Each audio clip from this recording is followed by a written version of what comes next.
नमस्कार दोस्तों, स्वागत करते हैं आपके अपने प्यारे से यूट्यूब चैनल पर। दोस्तों, हम लोग डिस्कस कर रहे हैं प्रेसिडेंट ऑफ इंडिया यानी कि भारत के राष्ट्रपति। दोस्तों, आज हमारा दूसरा क्लास है।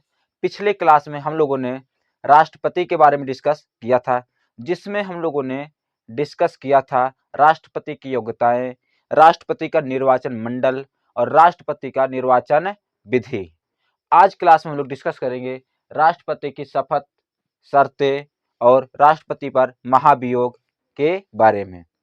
तो हम लोग शुरू करते हैं आज का अपना क्लास। अगर आप चैनल पर नए हैं तो चैनल को सब्सक्राइब और वीडियो को लाइक करना ना भूलें। दोस्तों, शपथ, दोस्तों इसे शपथ और प्रतिज्ञान भी कहते हैं, जिसका उल्लेख अनुच्छेद 60 में किया गया है। दोस्तों, राष्ट्रपति किस प्रकार के शपथ लेंगे और उनको शपथ कौन दिलाएगा, इसका उल्लेख भारतीय संविधान के भाग 5 में अनुच्छेद 60 में किया गया है।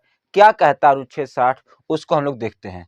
दोस्तों, यह कहता है उच्चतम न्यायालय के मुख्य न्यायाधीश अथवा उनकी अनुपस्थिति में उपलब्ध वरिष्ठतम न्यायाधीश राष्ट्रपति को शपथ दिलवाते हैं। यानी कि दोस्तों, ये इसका अनुच्छेद 60 का कहना है कि जो राष्ट्रपति होंगे उनको उच्चतम न्यायालय के मुख्य न्यायाधीश यानी कि सुप्रीम कोर्ट के जो चीफ जस्टिस होंगे वह शपथ दिलाएंगे। अगर किसी कारणवश वे उपलब्ध नहीं हैं, जो मुख्य न्यायाधीश हैं, किसी कारण से वे उपलब्ध नहीं हैं, तो उनके बाद जो भी उपलब्ध न्यायाधीश होगा यानी कि सबसे वरिष्ठतम न्यायाधीश जो वर्तमान समय में उपलब्ध होगा, उस समय जब राष्ट्रपति शपथ लेंगे उस समय सबसे वरिष्ठतम न्यायाधीश, जैसे मान लो कि एक मुख्य न्यायाधीश है, एक क्या मुख्य न्यायाधीश हैं, ये उपलब्ध है नहीं है राष्ट्रपति की शपथ के समय। इनके अलावा जो भी उपलब्ध न्यायाधीश होगा और सबसे वरिष्ठ होगा, मान लो कि और सभी न्यायाधीश उपलब्ध हैं और इन सभी न्यायाधीशों में इनके बाद जिसका नंबर आएगा वही क्या करेंगे, शपथ दिलाएंगे। यानी कि जो न्यायाधीश उपलब्ध होंगे उनमें से सबसे वरिष्ठ न्यायाधीश कौन है, वही राष्ट्रपति को शपथ दिलाएगा। तो अनुच्छेद 60 यही कहता है कि उच्चतम न्यायालय के मुख्य न्यायाधीश अथवा उस उपलब्ध वरिष्ठतम न्यायाधीश राष्ट्रपति को शपथ दिलवाते हैं। फिर कह रहा है राष्ट्रपति यह शपथ लेते हैं कि राष्ट्रपति किस चीज का शपथ लेते हैं, इसको हम लोग डिस्कस करते हैं। राष्ट्रपति के पद का कार्यपालन करूंगा। राष्ट्रपति क्या शपथ लेते हैं? राष्ट्रपति शपथ लेते हैं कि राष्ट्रपति के पद का कार्यपालन करूंगा तथा अपनी पूरी योग्यता से संविधान एवं उसका परिरक्षण, संरक्षण तथा प्रतिरूपण और भारत की जनता की सेवा और कल्याण करूंगा। यानी कि इसका कहना मतलब है कि राष्ट्रपति के पद का कार्यपालन करूंगा तथा अपनी पूरी योग्यता से संविधान एवं विधि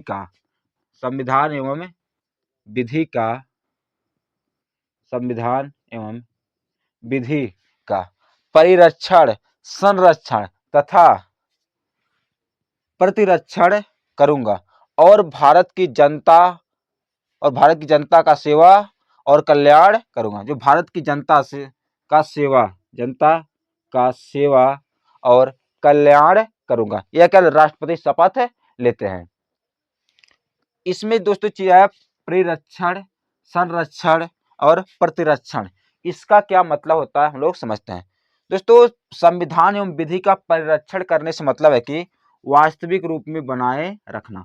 जिस प्रकार से संविधान है, संविधान का वास्तविक रूप यानी कि रियल संविधान को बनाए रखना, जो विधि और संविधान होगा उसका रियल रूप बनाए रखना यानी कि वास्तविक रूप बनाए रखना।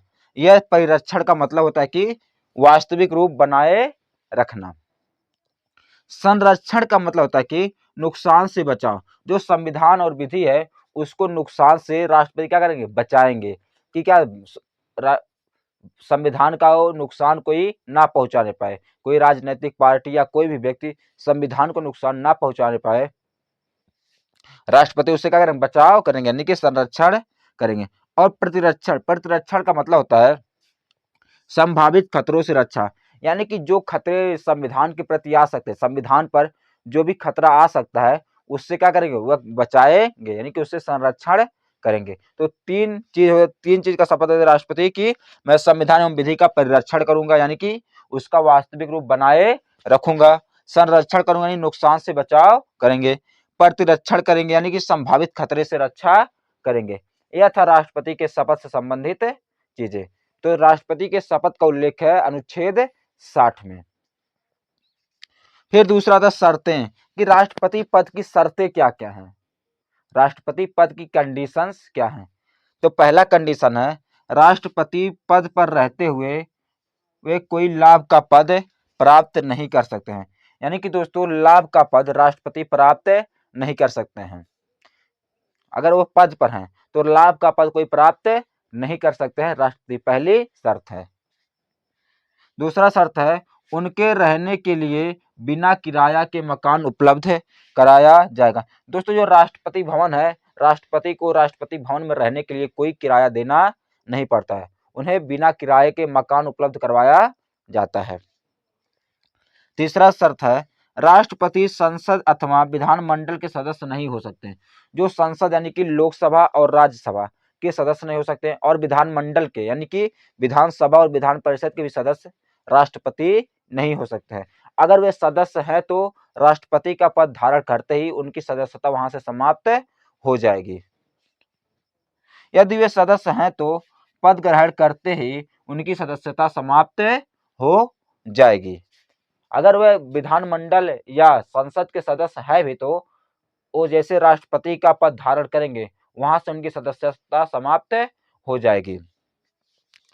अभी इसमें एक कंडीशन और है, उसको हम लोग डिस्कस करते हैं। उम्मीद करते हैं इतना समझ में आया होगा। इसका आप स्क्रीनशॉट लीजिए, फिर हम लोग आगे बढ़ते।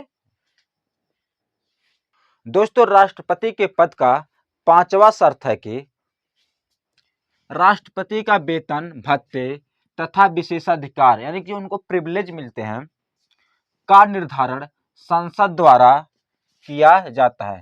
दोस्तों राष्ट्रपति का वेतन भत्ता और उनका विशेषाधिकार यानी कि प्रिविलेज का जो निर्धारण किया जाता है वह संसद द्वारा किया जाता है।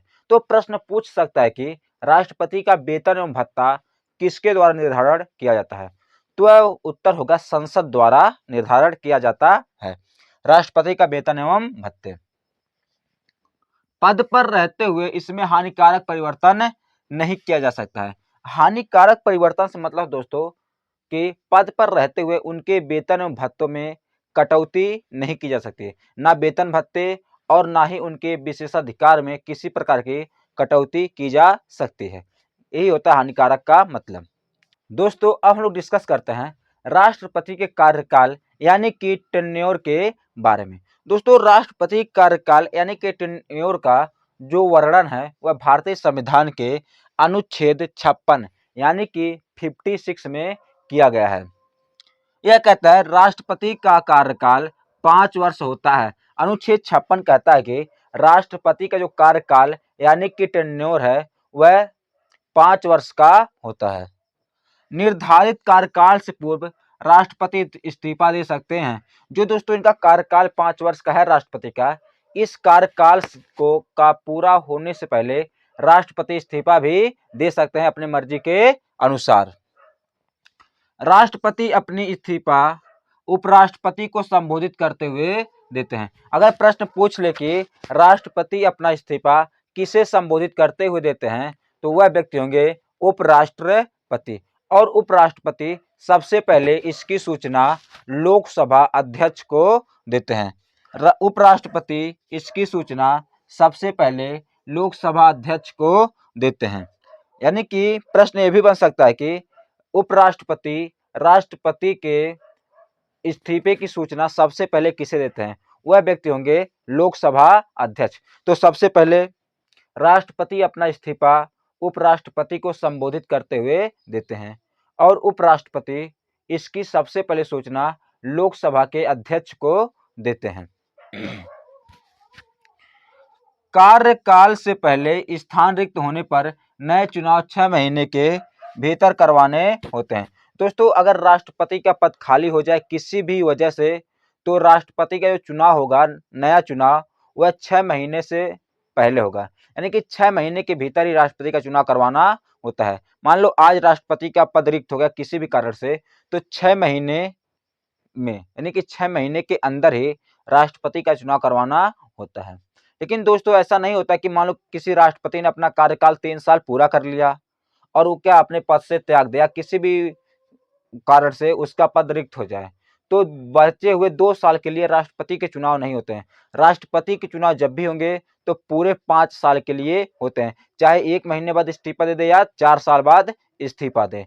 तो राष्ट्रपति का चुनाव होगा पूरे 5 वर्ष के लिए होता है। चुनाव हमेशा 5 वर्ष के लिए होते हैं। तो दोस्तों राष्ट्रपति का चुनाव 5 वर्ष के लिए होता है और अगर राष्ट्रपति का पद खाली हो गया तो चुनाव 6 महीने के अंदर ही करवाने होते हैं। उत्तराधिकारी द्वारा पद ग्रहण करने तक राष्ट्रपति अपने पद पर बने रहते हैं।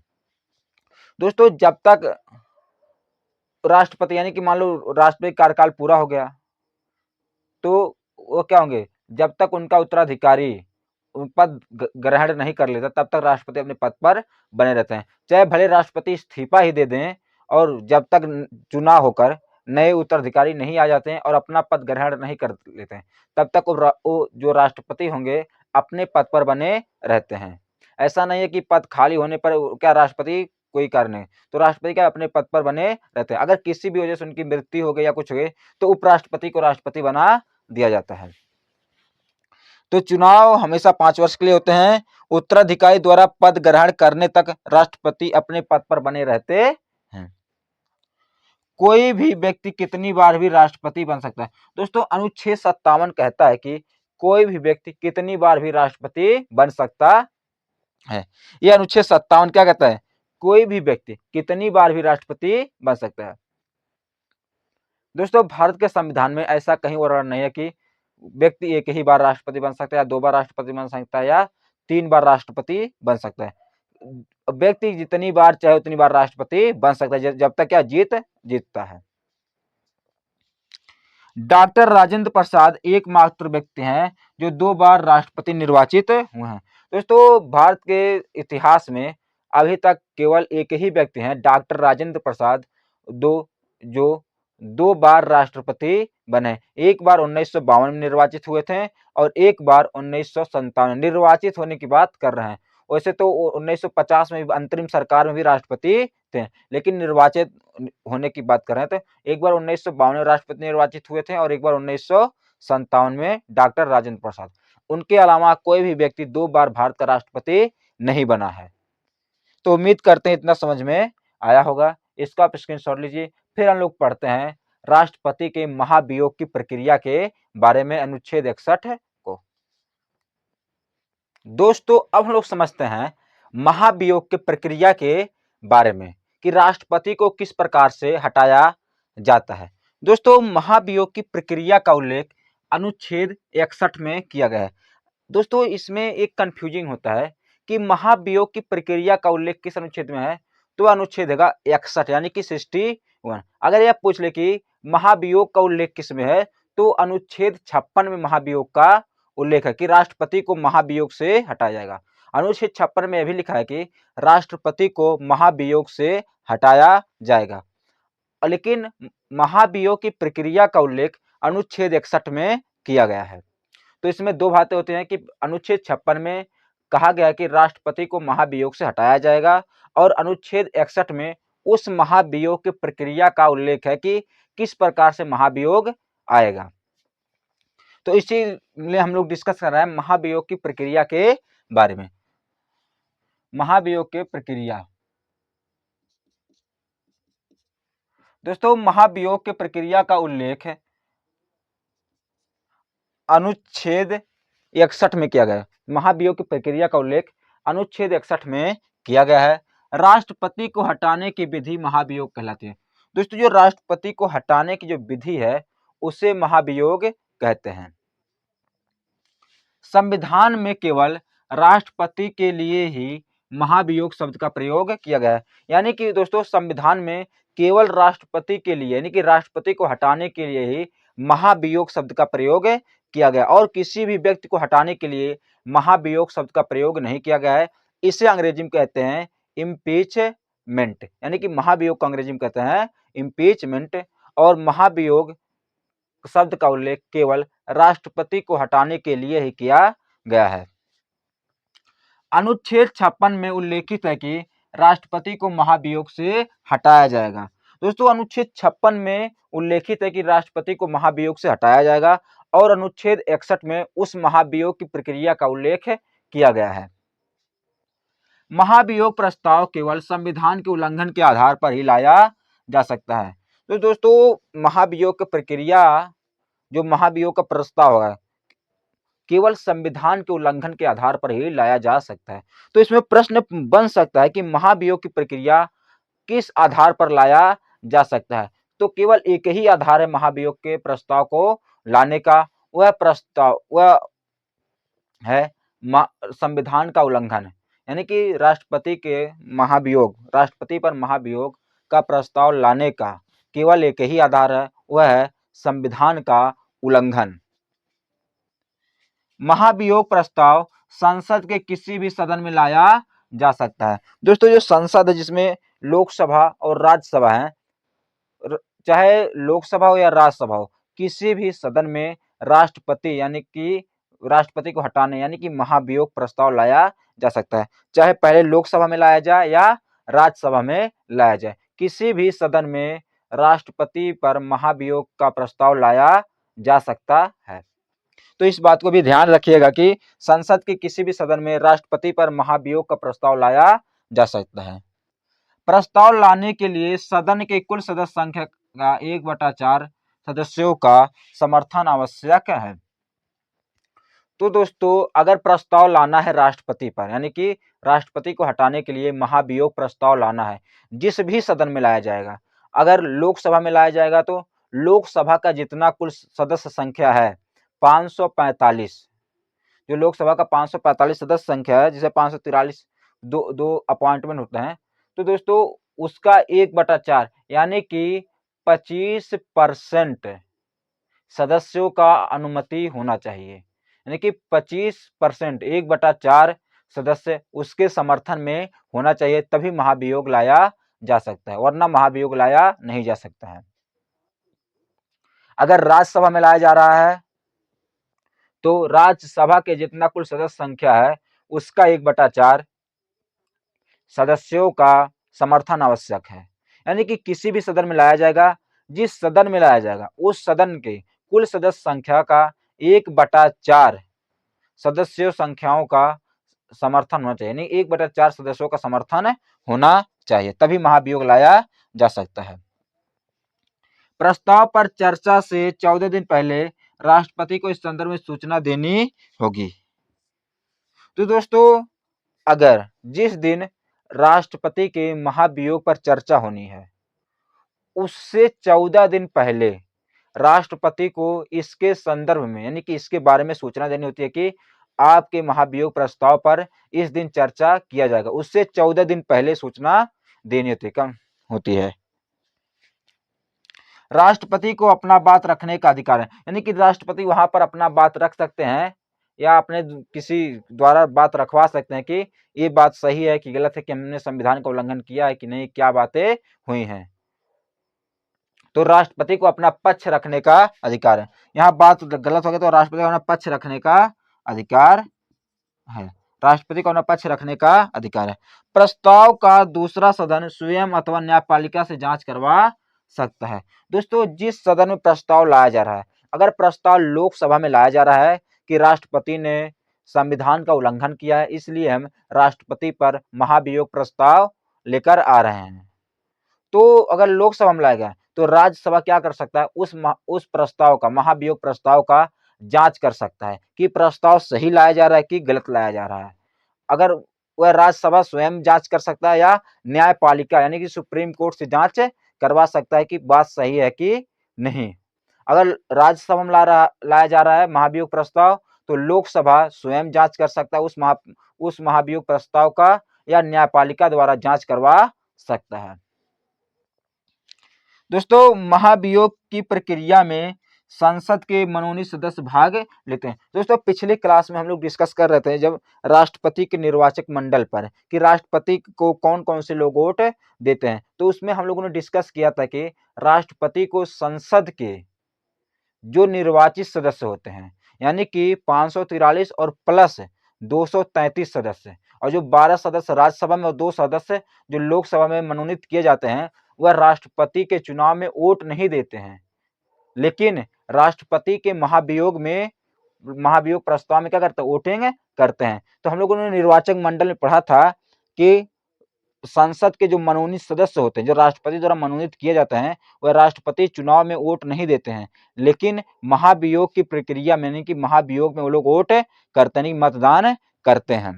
तो इस बात को ध्यान रखिएगा, वो लोग राष्ट्रपति उस लोग चुनाव में वोट नहीं देते हैं, लेकिन महाभियोग में वोट देते हैं जो मनोनीत सदस्य होते हैं। उम्मीद करते हैं इतना समझ में आया होगा। इसका आप स्क्रीनशॉट लीजिए, फिर हम लोग आगे बढ़ते हैं और समझते हैं महाभियोग प्रस्ताव के बारे में और डिटेल में, फिर इस क्लास को समाप्त करते हैं।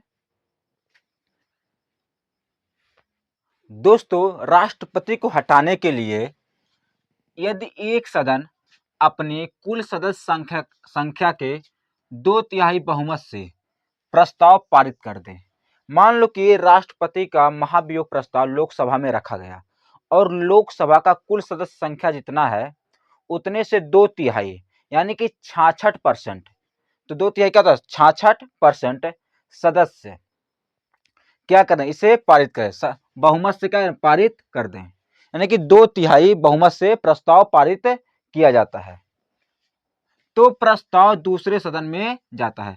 अगर लोकसभा में प्रस्ताव रखा गया और लोकसभा के 2/3 सदस्य इस प्रस्ताव को पारित कर दें, यानी 2/3 बहुमत से क्या है प्रस्ताव को पारित कर दें, तो लोकसभा से प्रस्ताव जाता है राज्यसभा में। फिर राज्यसभा के भी सदस्य क्या करें, दूसरा सदन भी अपनी कुल बहुमत से 2/3 क्या करें, 2/3 बहुमत से प्रस्ताव क्या करें, वह स्वीकार कर ले, तो राष्ट्रपति का पद रिक्त हो जाता है। यानी कि जिस भी सदन में महाभियोग प्रस्ताव रखा जाता है उस सदन का 2/3 बहुमत अगर उस प्रस्ताव को पारित कर दे, फिर प्रस्ताव जाता है दूसरे सदन में, दूसरा सदन क्या करे, उस प्रस्ताव को 2/3 बहुमत से प्रस्ताव को स्वीकार कर ले, तो राष्ट्रपति का पद रिक्त हो जाता है।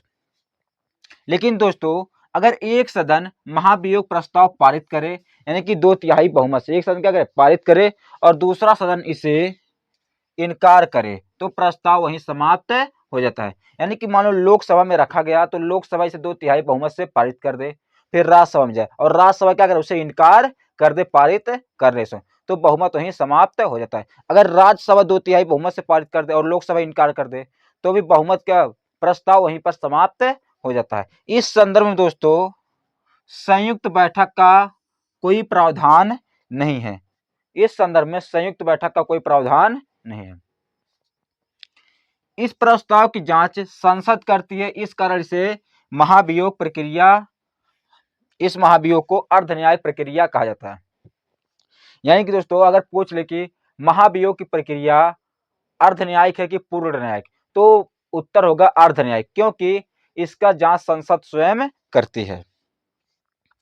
महाभियोग प्रक्रिया के दौरान राष्ट्रपति सभी शक्तियों में विशेषाधिकार प्राप्त रहेंगे।